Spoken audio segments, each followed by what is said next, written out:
Monsoon सत्र के दूसरे दिन भी संसद में हंगामे के आसार। पेपर लीक और चढ़ावा चोरी पर घेरने के लिए विपक्ष तैयार। पूरे सेशन में 7 अहम बिल लाने वाली है सरकार। सीएम योगी का आज का कार्यक्रम। बहराइच और श्रावस्ती दौरे पर जाएंगे मुख्यमंत्री। कई विकास योजनाओं का करेंगे लोकार्पण और शिलान्यास। दिल्ली के पास से शंभू बॉर्डर पर आज किसानों की महापंचायत। भारत अमेरिका ट्रेड डील के विरोध में जुटेंगे कई राज्यों के किसान। हरियाणा दिल्ली पुलिस अलर्ट पर। चढ़ावा चोरी मामले की जांच में सुप्रीम कोर्ट के निर्देश पर बदल सकता है एसआईटी का स्वरूप। विजय विश्वास पंत की जगह सीनियर आईपीएस किरण एस्कर कर सकते हैं लीड। 1 महीने में आ सकती है रिपोर्ट। जंतर मंतर पर फिर बैठे सीजेपी के समर्थक। आज अड्डा से मीटिंग के बाद रखी 3 मांगे। प्रदर्शन में 118 पुलिस वाले और 60 आंदोलनकारी घायल। वांगचूक मामले पर दिल्ली हाई कोर्ट में आज भी सुनवाई।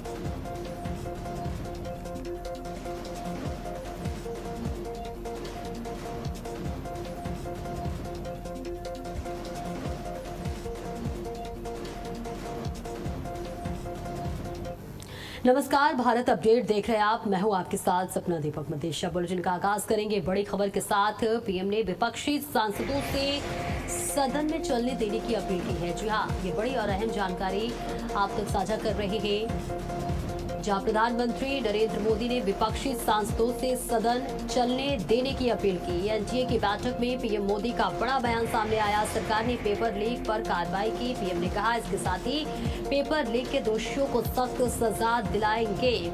आगे ऐसा न हो, इसका इंतजाम करेंगे। पेपर लीक पर राजनीति न हो, इसके साथ ही युवाओं के भविष्य से खिलवाड़ नहीं होने देंगे।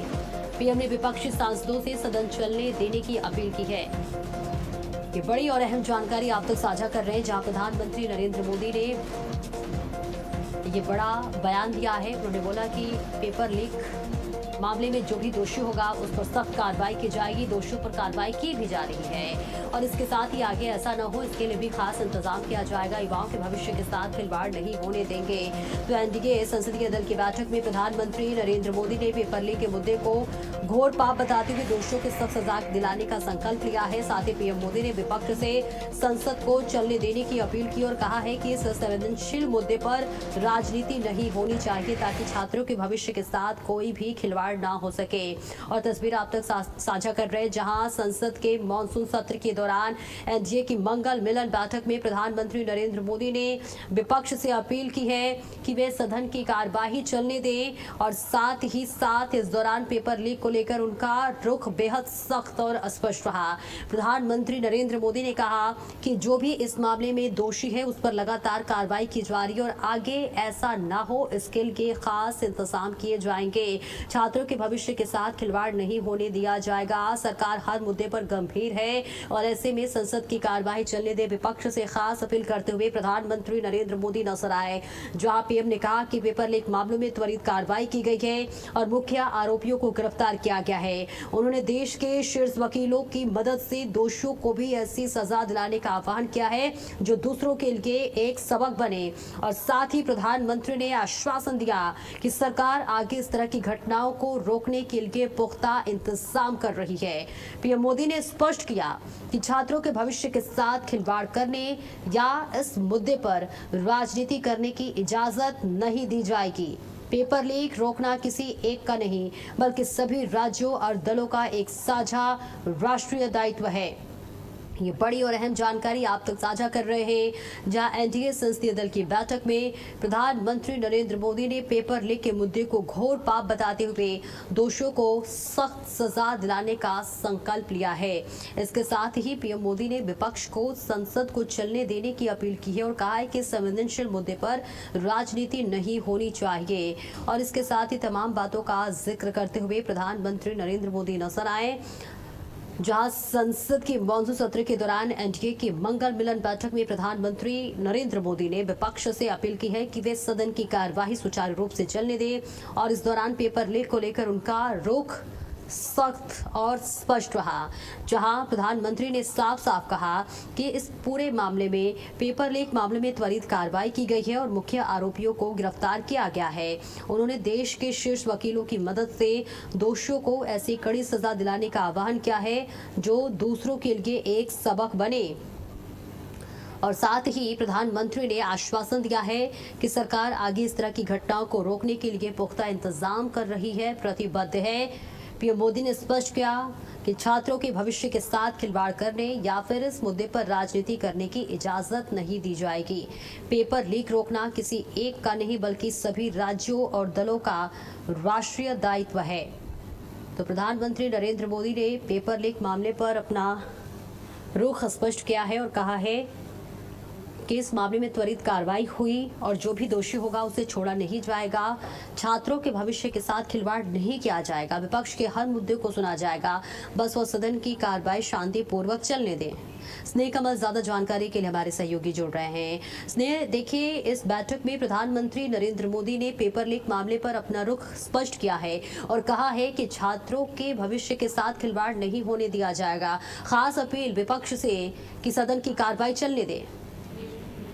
बिल्कुल, आज जब एनडीए की विधायक एनडीए संसद की बैठक हो तो प्रधानमंत्री ने जो है संबोधित किया। आज 9:30 बजे संसद भवन की लाइब्रेरी बिल्डिंग स्थित बाल योगी ऑडिटोरियम में राष्ट्रीय जनतांत्रिक गठबंधन यानी एनडीए संसदीय दल की बैठक हुई है। इस बैठक में प्रधानमंत्री को सम्मानित करने और राज्यसभा के जो नवनिर्वाचित सांसद उनका स्वागत करने के लिए बुलाया गया था।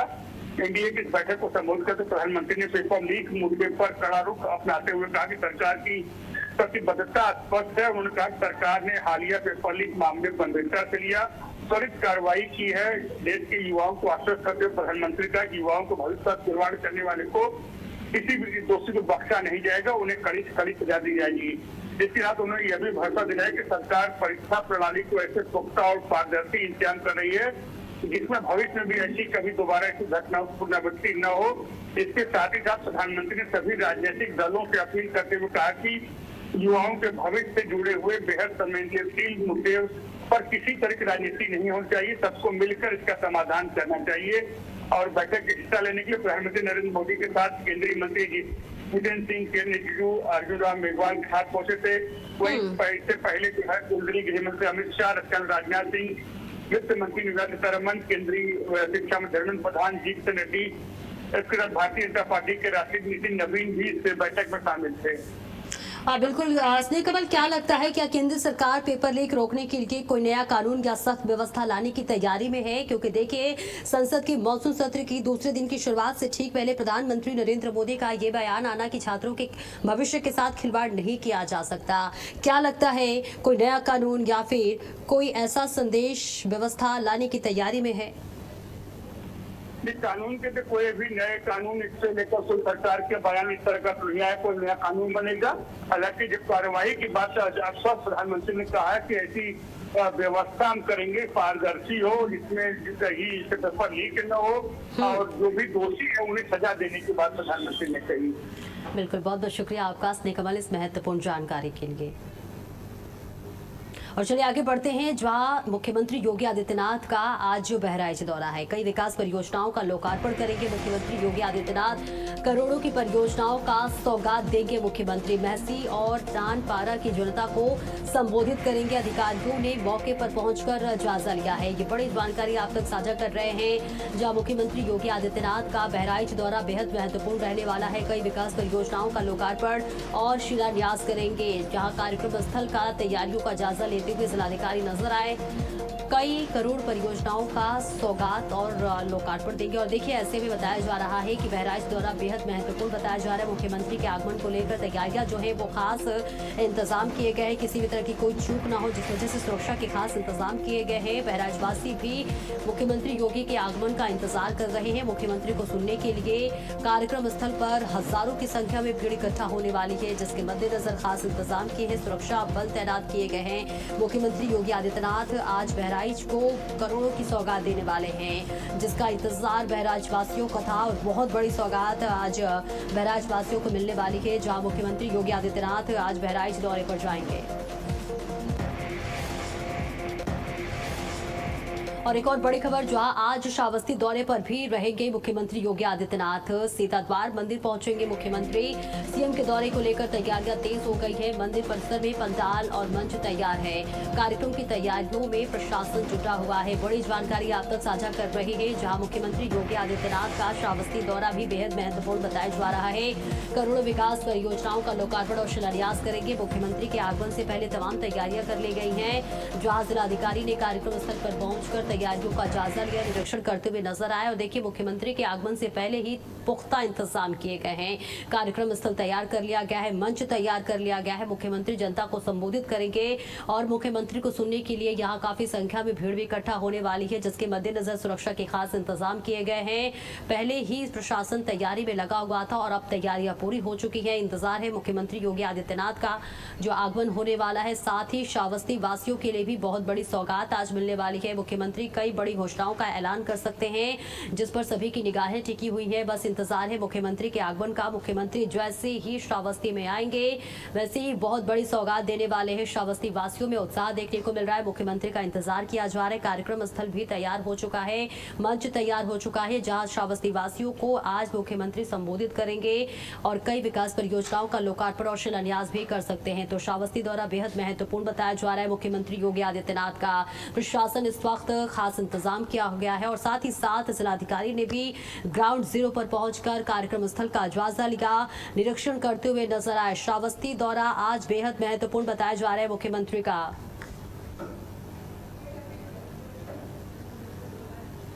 और 3 अगस्त से शुरू हो सकता है यूपी विधानमंडल सत्र की बड़ी जानकारी। विधानसभा सत्र को लेकर तैयारियां तेज होती हुई नजर आ रही है। बड़ी जानकारी, जहां 3 अगस्त से शुरू हो सकता है यूपी विधानसभा सत्र को लेकर तैयारियां तेज होती हुई नजर आ रही है। जल्द जारी हो सकती है आधिकारिक अधिसूचना। इसके साथ ही 7 सूत्रों के मुताबिक 3 अगस्त से सत्र बुलाने की तैयारी की जा रही है। बड़ी जानकारी सूत्रों के मुताबिक ये बहुत बड़ी खबर आप तक पहुंचा रहे, जहां 3 अगस्त से शुरू हो सकती है यूपी विधानमंडल सत्र।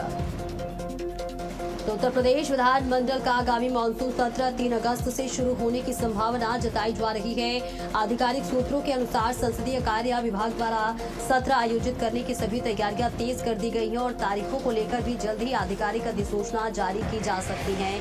आपको बता दें, 3 अगस्त को तारीख रखी गई है जहाँ विधानमंडल सत्र शुरू हो सकता है उत्तर प्रदेश में।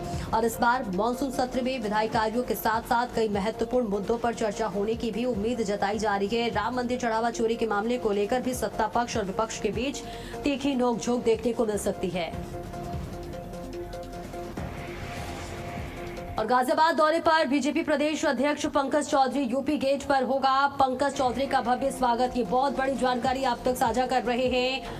जहां गाजियाबाद दौरे पर बीजेपी प्रदेश अध्यक्ष पंकज चौधरी यूपी गेट पर होगा। पंकज चौधरी का स्वागत कार्यक्रम, जहां महानगर कार्यालय का करेंगे उद्घाटन, कार्यकर्ताओं के साथ संवाद करेंगे, कार्य समिति बैठक को भी संबोधित करेंगे। तो बीजेपी के प्रदेश अध्यक्ष पंकज चौधरी का आगमन है गाजियाबाद में। बेहद महत्वपूर्ण ये दौरा बताया जा रहा है प्रदेश अध्यक्ष का, जहां उनके आने से पहले तमाम जो तैयारियां हैं वो कर ली गई हैं। यूपी गेट पर पंकज चौधरी का भव्य स्वागत किया जाएगा। बड़े जानकारी आप तक साझा कर रहे हैं। महानगर कार्यालय का उद्घाटन करेंगे। तो गाजियाबाद दौरे पर आ रहे हैं उत्तर प्रदेश के प्रदेश अध्यक्ष, बीजेपी प्रदेश अध्यक्ष पंकज चौधरी के आने से पहले ही जो तमाम तैयारियां हैं वो कर ली गई हैं। और इसके साथ ही साथ आपको बता दें कि सुरक्षा के खास इंतजाम किए गए हैं। ये बड़ी और अहम जानकारी, जहां प्रदेश अध्यक्ष का आगमन होने वाला है गाजियाबाद के सरजमीं पे।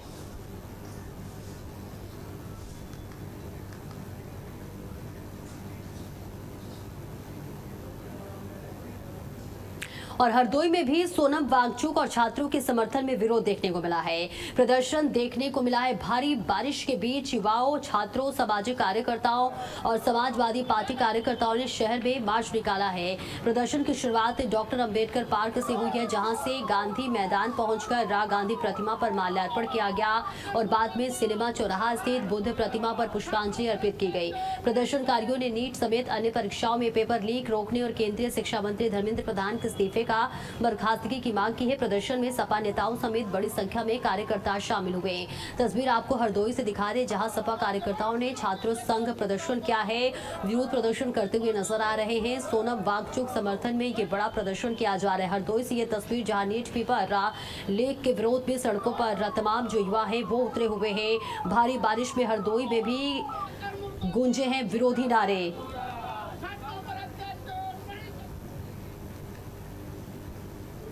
और कुशीनगर में यूरिया खाद की तस्करी और कालाबाजारी का मामला सामने आया है। दरअसल जिला कृषि अधिकारी संजीव सिंह ने कार्रवाई करते हुए टेम्पो से ले जा रही 20 बोरी यूरिया खाद पकड़ी है। जांच में सामने आया है कि पकड़ी गई यूरिया समिति की थी, जबकि बिक्री रजिस्टर में किसानों के नाम दर्ज नहीं मिले। जहां डीएओ के मुताबिक समिति के सचिव द्वारा खाद की हेराफेरी की गई है। जांच में यह भी पाया गया है कि उसी दिन 9 बोरी यूरिया बेचने की जानकारी दी गई थी, जबकि मौके पर 20 बोरी पकड़ी गई है। तस्वीर आप तक साझा कर रहे हैं कुशीनगर से, जहां सहकारी समिति से खाद कालाबाजारी का यह पूरा मामला। कुशीनगर में यूरिया हेराफेरी मामले में जांच पड़ताल शुरू हो गई है। पुलिस जांच पड़ताल कर रही है और साथ ही साथ हर बारीकी से जांच पड़ताल कर रही है। 20 बोरी यूरिया पकड़ी गई है। सचिव का ये बड़ा आरोप सामने आया है और कहा जा रहा है कि 20 बोरी यूरिया पकड़ी गई है सहकारी समिति के बाद। आपको बताते चले, कुशीनगर में यूरिया हेराफेरी का ये पूरा मामला जांच शुरू हो चुका है।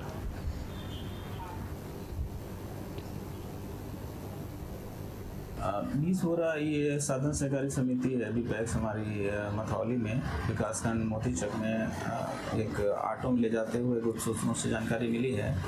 उसको हमने पकड़ के लाए हैं, समिति पे आए हैं, सत्यापन करेंगे, उसके बाद आवश्यक कार्रवाई की जाएगी।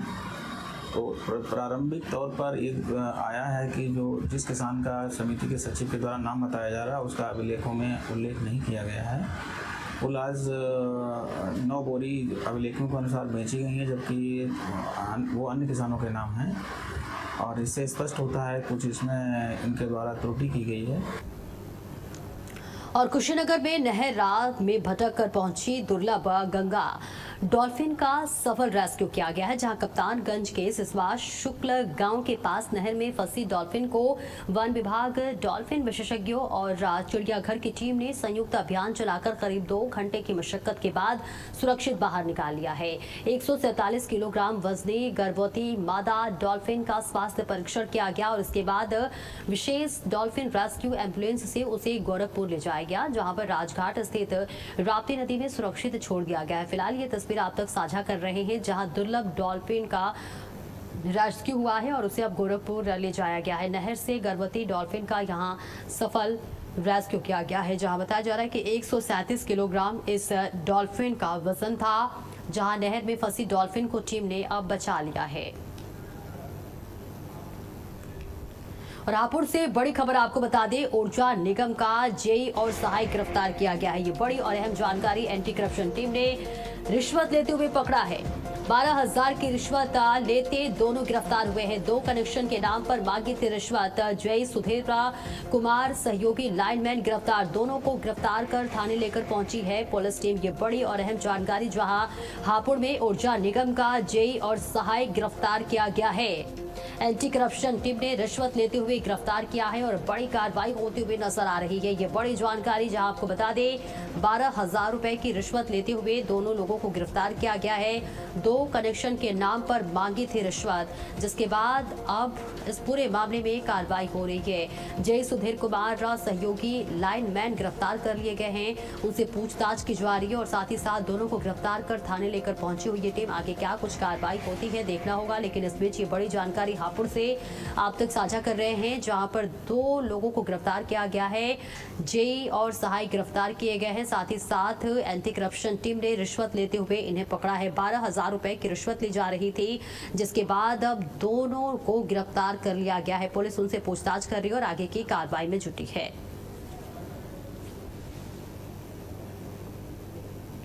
पूरा मामला ये है जी, इनसे हमारी बातचीत हुई कनेक्शन की।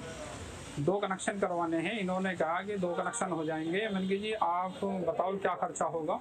कहने लगे आप अप्लाई करो। अप्लाई करने के बाद 200 वाली रसीद और चालान और एफिडेविट, फिटिंग रिपोर्ट, ये पूरी फाइल हमें और इन्होंने 15,000 रुपये बताए थे। मैंने कहा जी कुछ कम कर लेना, उन्होंने कहा नहीं। तो इन्होंने 12,000 रुपये में फाइनल करा। मैंने 10 को कहा तो 10 को मना कर दिया। और त्रिपुरा के पुलिस महानिदेशक अनुराग धनखड़ पुलिस मुख्यालय स्थित अपने कार्यालय में आपको बता दें कि मृत पाए गए हैं। शुरुआती जानकारी के मुताबिक उन्होंने अपनी सर्विस गन से खुद को गोली मार दी। हालांकि पुलिस सभी पहलुओं की जांच में जुटी हुई है। अनुराग धनखड़ मूल रूप से उत्तर प्रदेश के बागपत के रहने वाले थे और इस घटना के सामने आते ही पूरे पुलिस महकमे में हड़कंप मच गया है। फिलहाल मौके पर वरिष्ठ अधिकारी मौजूद हैं और पूरे मामले की जाँच की जा रही है। और गाजियाबाद के साहिबाबाद थाना क्षेत्र में रेलवे रोड के इलाके में दो पक्षों के बीच खूनी संघर्ष का मामला सामने आया है। यहां एक युवक पर 5 से 7 लोगों ने लाठी डंडों से हमला कर दिया, जिससे वे गंभीर रूप से घायल हो गया। घटना का वीडियो सोशल मीडिया पर तेजी से वायरल हो रहा है। वीडियो में कई लोग युवक पर डंडों से हमला करते दिखाई दे रहे हैं। महिलाओं के भी मारपीट में शामिल होने का दावा किया जा रहा है।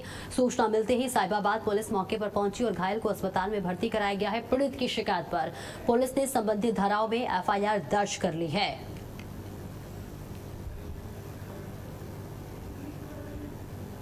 अमरोहा में एक निजी अस्पताल संचालक पर दलित युवती का धर्मांतरण कराने का बड़ा आरोप सामने आया है, जिसके बाद इसको लेकर विवाद खड़ा हो गया है। हसनपुर कोतवाली क्षेत्र में परिजनों और बजरंग दल के कार्यकर्ताओं ने अस्पताल के बाहर प्रदर्शन किया और कार्रवाई की मांग की है। परिजनों का आरोप है कि बेटे को अस्पताल संचालक ने प्रलोभन देकर धर्म परिवर्तन कराया है। शिकायत के आधार पर पुलिस ने अस्पताल संचालक समेत 4 नामजद और 3 अज्ञात लोगों के खिलाफ एफआईआर दर्ज कर ली है। वहीं लापता युवती ने धर्मांतरण के आरोपों को खारिज किया है। पुलिस का कहना है कि मामला दर्ज कर सभी पहलुओं की जांच की जा रही है और जांच के आधार पर आगे की कार्रवाई की जाएगी।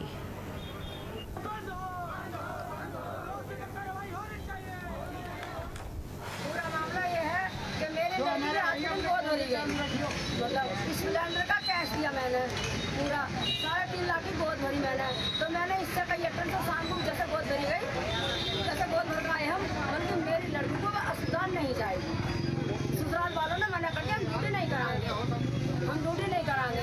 तो हमने ये रखी बात, तो हम सुबह जो है फोन करके और लड़की ने बुला लिया। होने के बाद सुबह धरने का ये मामला है। कल उधारी निवासी महिपाल जी की पुत्री सुधा का 15 दिन से लगभग गायब है, उसके खिलाफ तहरीर दी गई थी। तो अस्पताल संचालक पर आरोप है कि उन्होंने उसका जबरदस्ती उसका मन परिवर्तन कराकर उसका धर्मांतरण का प्रयास किया है। तो क्या किस तरीके से जो है पुलिस ने आपको शिकायत की है, पुलिस ने क्या आश्वासन दिया है? पुलिस के द्वारा अभी कोई आश्वासन मिला नहीं है। प्रशासन द्वारा क्या कार्रवाई की गई है कि दोषियों की गिरफ्तारी की मांग को लेकर यहाँ पर मेरा नाम सुधा है, मैं उझारी की रहने वाली हूँ। मेरे बाप का नाम महिपाल है। हम अपने बाप के 2 बहन भाई हैं। भैया का नाम गुड्डू, मेरा नाम सुधा है। मेरे भैया ने अपनी मर्जी से कोर्ट मैरिज कर लिया। इसी वजह से मेरे पापा ने अपनी ज़मीन की सारी वसीयत मेरे नाम कर दी कि वो ना आए, लेकिन वो फिर भी आ गई कोर्ट मैरिज करके। वो अब सही सलामत रह रही है घर, उसके 2 बच्चे हो गए हैं। अब रहते पर उसने मेरा भी कोर्ट मैरिज अमेड़ा एक लड़के से करवा दिया, खुद अपने पास से पैसे देकर। अब अपने पास से पैसे देकर वहाँ पर मुझे भेज दिया। मैं चली गई वहाँ। अब मैं वहाँ पर सही रह रही थी तो मेरी मम्मी का फ़ोन गया। मम्मी बोली कि तू तो वहाँ कोर्ट मैरिज करके चली गई और यूँ यहाँ आ गई कोर्ट मैरिज करके। अब इतनी ज़मीन है, इतनी जायदाद है, इतनी माल दौलत है, इसे मैं किसे दूंगी। और इसी के साथ इस बुलेटिन में इतना ही। खबरों का सिलसिला लगातार जारी है।